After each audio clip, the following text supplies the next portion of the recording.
घरे आज आवताड़ी मैया हो, घरे आज आवताड़ी मैया हो। संगे संगे करे के पूजैया हो, संगे संगे करे के पूजैया हो। घरे आज आवताड़ी मैया हो, घरे आज आवताड़ी मैया हो। बोलो बोलो पटन देवी मैया की।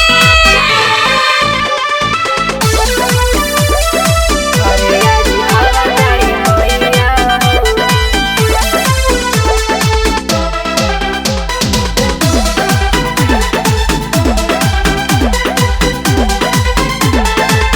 नैहर में कैनी न कसहु हम परब, रहवा त सीख जाइब करे के परब, करे के परब।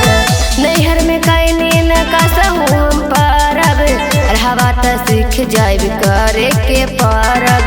परत निराज राउर पैया हो, परत निराज राउर पैया हो।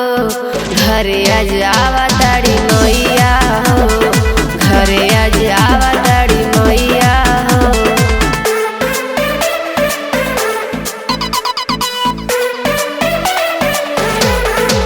प्रेम से बोला पटना वाली पटन देवी मैया की।